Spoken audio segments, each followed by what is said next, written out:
Hi, Antti. Hi again. Welcome again.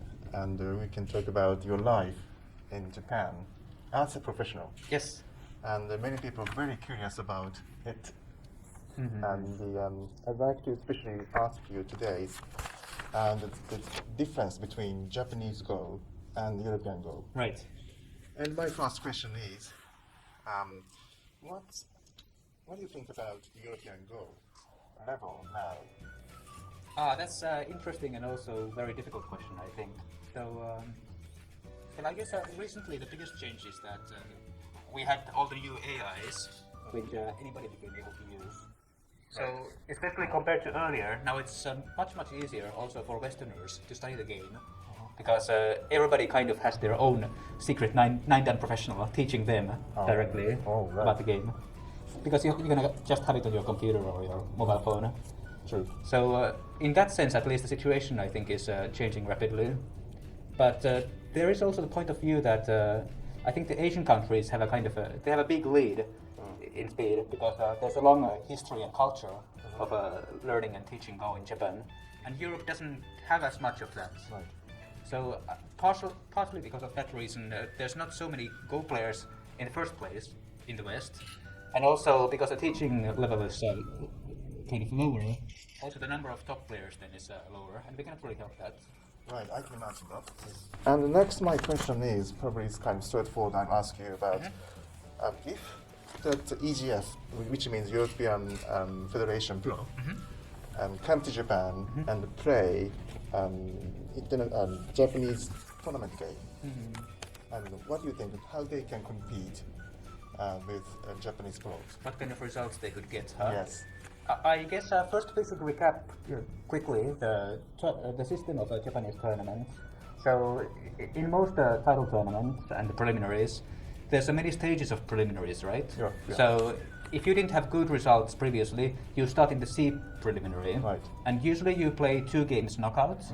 If you win both, then you go to B preliminary. Right. And you play 2 more games knockouts. And if you win, you get to A qualification. It's still A. Yeah. Yes, Yeah. and if you win 2 games knockout there, then you go to the final preliminary. And it's still like 2 or 3 more games. Oh wow, it's quite a long way to get. Exactly, you need to win a huge number of games in a row. Right. And depending on the tournament, there could be a final tournament or there could be a league.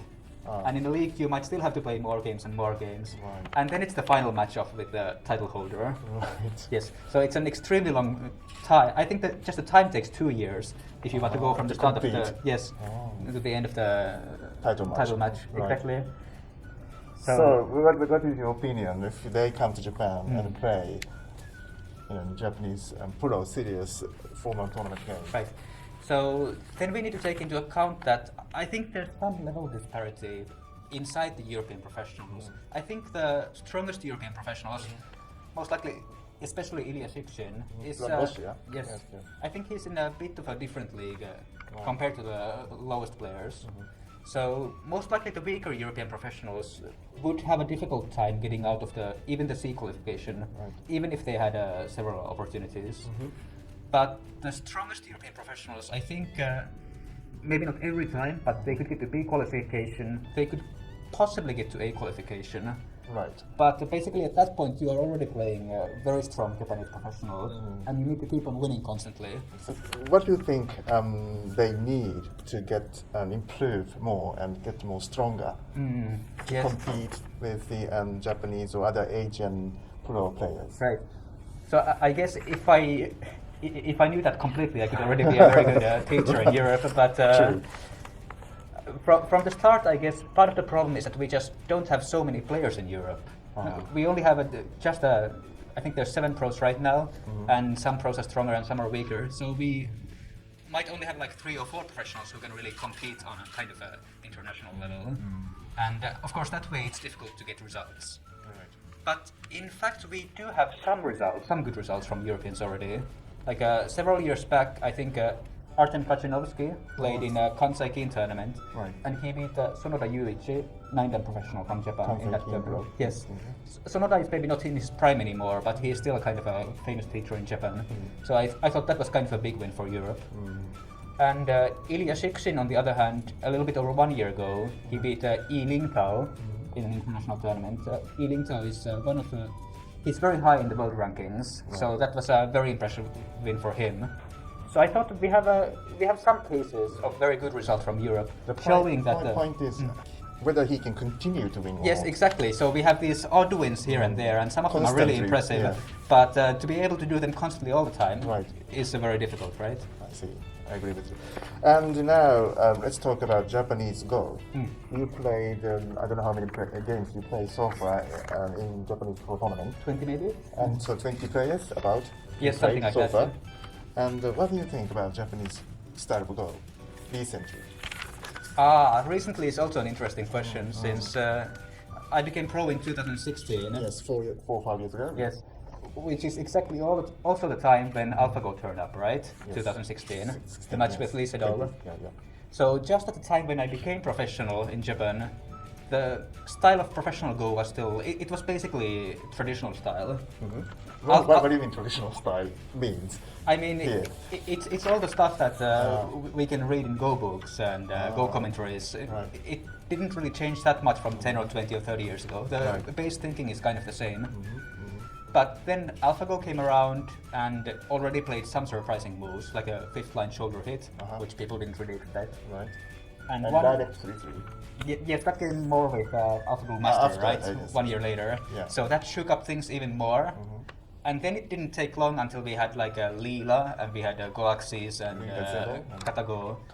And now the situation is already where my mobile phone is so strong that it can give me 2 or 3 handicap stones. Oh my. So from that point of view, the way that Go is studied altogether also changed. And first I played against the Japanese professionals who played in the traditional thinking, and now it's kind of combined with also how the AI works. Right. And I may have been a little bit quicker in figuring out the AI style of play because I studied nowadays, a lot. Japanese pro also study AI style of Go. Yes, and they put AI program into their PC. I think so, and yes. they analyze studying things like that. It's very common, yes. So something like 2 or 3 years ago, I had studied some AI variations that many of my opponents hadn't, and I was able to win some games just by making use of that, basically. But now the situation is that even if my opponent is like, could be an older pro in their 60s or 70s, they would still know the newest AI tendencies. Even though you cannot expect that they're actually using computers, right? So it's kind of taken over already, from my impression. So, and overall, they also get stronger, you mean? I think that's the situation all around. In a way. Yes. So, most likely the case is that the Go all around the world has just a reasoning level, and that's something that will just happen normally. Absolutely. Yes. Yeah. It's not only professional, also amateur players. I think so, yes. Can study and learn from AI. Yes. And also from books. Lots of books were published in the market nowadays. Yeah, and there's AI books also explaining how to. Yeah, the AI lots of plays. people learning for direct 3-3, for example. Right. And also amateur level going up. Yes. In the world, all over the world. So the sequences are changing, but also the kind of the thinking behind there is also changing gradually. Right. So very interesting. And like, what activity you do normally? Right. Like I did one English Go course in a university near in Tokyo, and also one similar one in Akita prefecture, much north up there. Right. So from time to time, more often it's in English. But, okay. Yes. To Japanese. Yes, exactly. It's kind of interesting there, actually. Interesting. I can teach in Japanese, of course, as well, but there's this 400 other Japanese professionals who can do the same. So. Do you have particular pro player what you want to play against in a serious tournament? I see. That's interesting. Let me see. I mean, of course, it would be interesting to play against the current top players. Like, I would like to get to play Yama and Shibano and so on. But if I were to choose just a few, I think it would be much more interesting to play against the people that I actually read about in books earlier. Like, I've studied so many of Takemiya's games and Chochikun's games. Cosmic style. Yeah, exactly. So it would be much more easier to be able to try my own game against them, right? Against them. Yes. So you haven't played yet? No, not yet. I did get to play against Yura Sensei, which game we will have a look at later. Yes. So he was Meijin 20 years ago. He was a world champion before in Samsung Cup or something. I think so, yes, in the 90s. Yes. So that was special. Good. And my last question is, what would be your goals as a professional? Of course, I'm still also studying as this situation is right now. So I guess the way that I view things right now is that currently, of course, I'm playing as a professional in Japan, and for the foreseeable future, I'll keep on doing it. I think it's a little bit more like I want to learn as much as possible for myself about the Japanese way of thinking for Go and to become a stronger player. But in the longer term, I think it's more interesting for me to come back to Europe and teach the way you are supposed to think about Go, or the way you can think about Go. And Share yes, your experience and yes. knowledge. And at this age, it's already kind of difficult for me to become a title holder or international champion. But if we can, in general, increase the level of Go in Europe, then possibly in the future there could be somebody who could do it. Right. And I think that's an interesting prospect that I want to work towards. When are you expecting? No idea. When I expect, let's say Like, in 20 years? Oh, 20 years now. Okay. Hopefully. Yeah. I hope it's faster actually, but it can take some time. Not the next year or something. Oh, that would be nice. I hope so. Good. Right, thank you very much for interview. Thank you. That's it today, and everything we finished on, and you're going to teach another game. Yes, sir. You said against Yoda Norimoto. Against Yoda Norimoto, Oh, Nine Dan. legend. Yes. Yes. Wow. Very exciting. great player. We're looking forward to seeing your commentary. So thank you. So here we have the second game of the event. So the first game we saw, the one in 2016 in the professional exam, that was basically a game that I had to win. So I had prepared completely for the game and also for the opponent. And this game here that we will look at against Yuda Norimoto, 9 Dan, former title holder, former world champion. So this was of course a game that I prepared for on my own part, but it wasn't really any because this was a special game that I got to play against a top world-class player. So I wanted to be able to do something that I could also enjoy doing. Of course, I wanted to win, but also I wanted to, let's say, cherish the experience. So I did not have any particular plan in preparation. So I guess stylistically we could say that Yuda and Omote are actually kind of similar players. So they both like solid shapes and territories, and they will avoid getting under attack. So that was just something I had a little bit in my mind during the game. Okay, so let's see. So here we already see a little bit of the AI's influence. We have the 2-space high inclusor over here. And I do something that the AI doesn't do, which is a white sun rensei. But of course I have studied this a little bit. I know that it's not a big mistake or anything. So this is just simply to try to create a strong white position in the early game so that fighting later will be easier. Some exchanges here. So Yuda plays an AI Joseki in the upper left corner with a peep first. I approach on the right side, Yuda pincers, and of course here white could invade the corner, which would most likely lead to something like this standard AI era Joseki.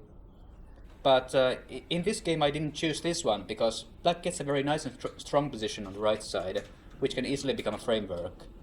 And I still, in general, tried to make the game a little bit more like small groups all around, and with a possibility of maybe getting to attack Yuda later. So I jumped, and I played a counter pincer here, which is also a possible course of action. So most likely most players would start cutting white here, and then we would quickly have a kind of a running fight with many unsettled groups, but I kind of expected that Yuda will not play this way. So instead he kicked, jumped, let me connect under, and connected himself. And white is also settled on the right side, so I just figured that this should be fair, and left it at that. Now black is starting to create a strong position on the upper side, of course, so white should do something about it. And I picked this slightly rare-looking second line move, which is actually a kind of a... you could call it a shape, a proper shape. So in case black doesn't do anything in response, white can attach here. And if black cuts that one, white can ensure he gets the corner like this. And also the outside black group is not totally settled. It only has one eye. So this is something that black most likely wants to avoid. In the game he took the corner, which still doesn't quite fix the problem. But black can connect on the first line like this. And then I played on the outside. So the two-space jump here also looks a little bit wonky, like there's a small feeling like white doesn't know exactly what he's doing.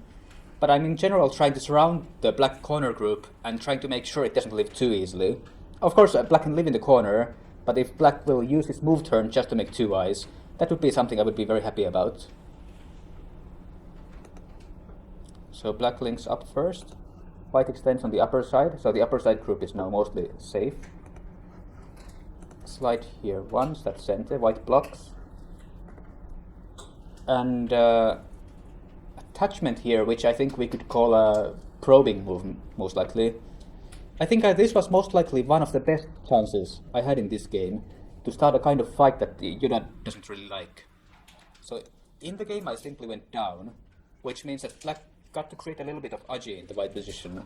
Like later on, black has this kind of extension here, which threatens a cut. White might defend it, but this makes it easier for black to start living on the left side. But if at the time when black attaches here, white counter-attaches, allowing black to capture one white stone, white has to make a bad shape here, which is actually the reason why I didn't play this in the game. And let's say black goes out, white goes out. So the shapes that white is making here, actually, they look terrible. The black B group is already almost alive, but not quite. And there's the empty triangle also. But at the same time, the black A group is now very much unsettled. And actually, even the left side group is still not totally safe. So white can later peep here, go down, and it's just one eye that the black group has.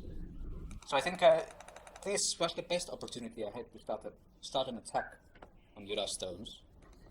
In the game I missed that, and that made it a little bit easier for black to invade the left side. But overall I think the game is still quite fair and even. Oh yeah, one part I kind of forgot earlier was that I think most Westerners don't really know it, but Yuda Norimoto he's slightly noisy when he is playing. I mean, he will actually mutter something from time to time. So I just remember that at the time when I played H18 earlier, which, as I said, it's a little bit unorthodox, but it's still a possible shape. Yuda actually said out aloud, like, oh, that's an interesting move. Like, he wasn't totally expecting it. And a little bit later in the game also he said a little bit more. We come to that soon. It's kind of interesting because when you think of professional players, you would expect that they're serious and concentrated on the game. But at least in Japan, quite a few of them actually talk out loud during their games. We call it boyaki in Japanese. So black invaded. White is still just connecting because, as I said earlier, the general plan is to have a strong position. So at around here, the Joseki sequence would be simply for white to connect. And this would let black live easily on the left side, like maybe attach him, maybe connect him. It's even difficult to say if white can go down here, because there's plenty of cutting points in the area. This could become very dangerous for white later on. So black connects, maybe white has to also connect, and black slides around here. Black lives easily, and there's even a cutting point left at d9. So this wasn't very much anything that I like playing. So I attach here instead. The meaning of this is basically that if black goes up, now I can block here, and just having the AB exchange here means that even if black can live on the left side, I at least got to surround the lower left corner territory in center. White could of course just simply block here immediately, allowing black to live with maybe something like this. Well, let's say it finishes here. But most likely at this time, if white tries to play this diagonal attachment, black will not play a gote move here anymore. Black will instead most likely play this hane, atari, and just switch to the lower side. So that's why the timing of the diagonal attachment most likely should be here. So Yoda, of course, saw what I was doing. He didn't go up here, he just pushed through. And I think the AI's analysis here was that if white now simply plays here, allowing black to do something on the left side, this would be kind of a fair game. Block here could have gotten dangerous. I remember distinctly that when I played this shape here, which is full of cutting points, Yura commented like, what is this? But he finally didn't do anything about it, he just played elsewhere. Which I guess he must have figured that white doesn't really have a severe attack against the black stones, so playing elsewhere should be fine. But it actually turned out that if black cut here, for example, so white takes the Ponnoki here, and let's say black connects once, the core here still exists, so white has to do something about it. White cannot really block, because black will just break through the white shape. So when black connects, most likely white has to connect here, and if black then starts cutting here, white still really cannot resist. This could most likely have been a quick game over. Well, of course, I wouldn't play like this either, but if black cut, this would have made me think very hard about what to do next. I'm quite sure that during the game I had read something about this, but this was in 2019, in July, so I cannot really remember anymore what my precise rating was. Now when I look at this looks like big trouble to me. But I guess, luckily, Judah played elsewhere, allowing me to first start playing on the left side. This was a center move against the corner, like this. So now, basically, the exchange on the left side happened just as how I wanted it. I had a strong central shape, I got the lower left corner, and black still has to live. So like this. And creating cutting points here. So with this one, black is creating cutting point here, which white kind of has to manage. And at the same time, if white simply fixes it, I think my reading was that the black group is now it's strictly alive because of the center moves here. So it's very easy for black to make eye shape. So I played yet another unconventional move here, the A15. So this means that, first of all, these white stones are now completely safe, so white can be free to play A on the left side. And at the same time also, I'm kind of aiming at this kind of a co-fight in the corner. So it's possible that I can get to play this move, and to ensure his life, black has to make an eye like this, which is a nice territorial profit for white. So A15 looks very strange, but actually when you ask the AI, it's a very good white move. So the corner black is also not totally alive. Right now, if black started cutting through here,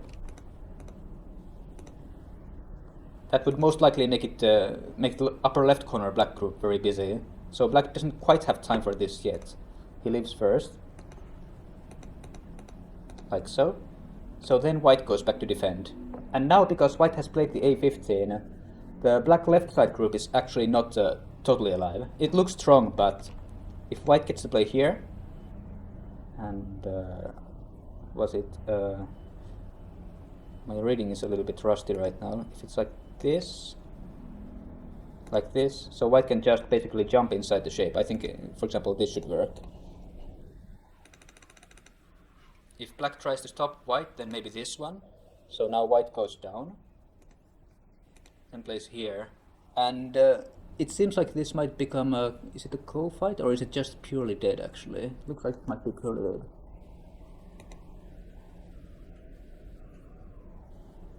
Yeah, it seems to become a dead shape. So anyway, as I was saying, black is basically forced to defend here. My reading was sharper at the time of the game. Like this. And I got to invade on the lower side. So I guess at this time of the game, basically, you still cannot really see a lot of white territory anywhere. But especially my style of play at this time of the game was more like Julius Caesar's divide et impera. So first cut the opponent into small bits, and then start extracting profit out of them. So that's also what white is doing with the M3.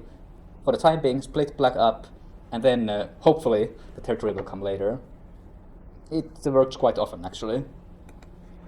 So black's cut here is, you could call it a high quality move, or high class move. It's a total asking move. So black is asking if white will connect here, or possibly if white will play from this side. So if this happens, it's more easy for black to play a cut in the center later on, which could affect many things. Whereas this connection here could be called the thick move. It doesn't leave so much bad agi. But later on it's possible that black will play something like this kind of placement, and here, to start extracting his stone.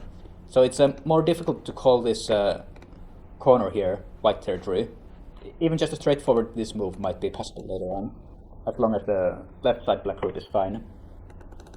So I was also trying to keep track of the territory, so I figured that here I can take the corner even at the expense of having the cutting point. So white goes for territory here, black does likewise in the lower right corner. So white attaches, black's corner is now strong, so white will just try to lean on it on the outside to make a profit there. The push here could be called bad style, I suppose. It was kind of a... for the most of this game I was basically... I was trying to... I was of course trying to win at the same time, but I was also trying to enjoy it, since it was a kind of a rare opportunity to get to play against a strong player. So I also tried to be creative and think of my own moves, instead of just basically playing Joseki out. So this is one of those moves actually. It looks bad, because to anybody it basically looks like black is making good shape with this tiger's mouth here. But when white plays this Hane connection, later on there's actually there's something of a weakness at A. So if white peeps here, and black cannot just simply connect here, because white will cut in the corner. So like this, black loses the cornerstones. Well, it could be a ko, I suppose, like this. But that's still something that used to be black, and could very easily become white's now. So it looks like a bad shape, or bad technique, but because it has a clear goal, or good thing it can aim for, it actually does make sense, just in the context of this one game. Black invaded, so I just, at around this point of the game, I think I'm starting to gradually adjust from influence into territory. So white has the extremely strong wall on the left side, which is affecting everything that's going on in the center. But when you think about Go, you finally win by having more territory than the opponent. So even if you play influence, at some point you have to start thinking about how you make a profit out of it, or territory out of it. So at around this point of the game, I'm starting to shift from influence to territory. And on the other hand, it looks like Yoda is instead doing more and more influence at this point, which I was quite happy about actually.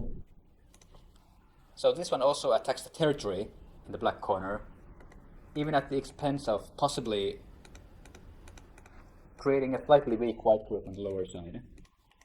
But this is something that I have basically prepared for, and this is why I have the strong A wall. That will basically make it easier for the white stones to connect out. So then black starts living on the lower side, like this. And I seem to remember that when having the AI analyze this game, there were some ups and downs of course, but basically at this point still, the game is almost completely even. And it has been completely even for the most of the game, just very small shifts. And so when this game finally finished, spoiler alert, I lost by the way. So when the game finished, Yoda-sensei just very quickly said that... sorry, not that one. This white move, this was the losing move. And then he started cleaning up the stones and to go away. He just said the one thing. Because of that move, you lost the game. And after the game, of course, I also checked the AI, and the AI completely agrees. So after this D2, things just started going downhill for white. And... well, let's first see what Yoda-sensei wanted me to play. So he just said that white should connect here, simply to make this white liability group on the lower side into something more like a strong group in the center. And black might play here, and well, white might connect, or could maybe play a little bit more aggressively like this, because the black stones are not alive. So this would have been something more like an even game. And I guess the problem in my thinking was that I was already gearing from influence to territory, so this didn't really even cross my mind. I didn't want to have more influence in the center, even though now in retrospect you can just think that white can play here and it could become 10, maybe 15 points of white territory, so it's actually totally fine. But that wasn't my thinking during the game.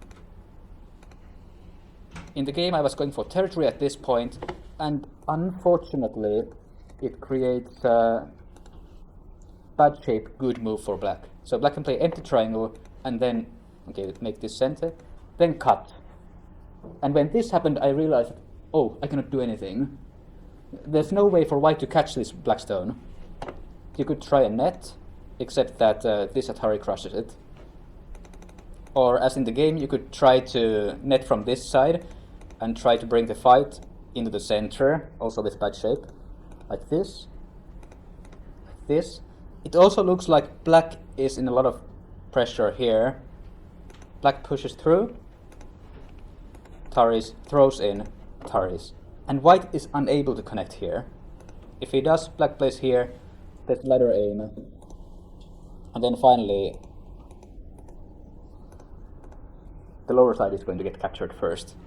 So it's a very narrow sequence, but it exactly works for black. And so in the game I couldn't fight back, and finally the stones on the lower side would just die. So that's basically my experience against one of the top players in the world. Well, especially if we look at 20 years ago, but he's even a top class player right now. So I did very well for 100 moves, I could play the kind of game I wanted. One mistake, poof, done. That's what you can expect from strongest players in the world. So of course I didn't like the fact that I lost the game, but as an experience this was just the kind of thing that I would like to have more of. Right, that concludes the lecture, the commentary of this game. Thank you for watching.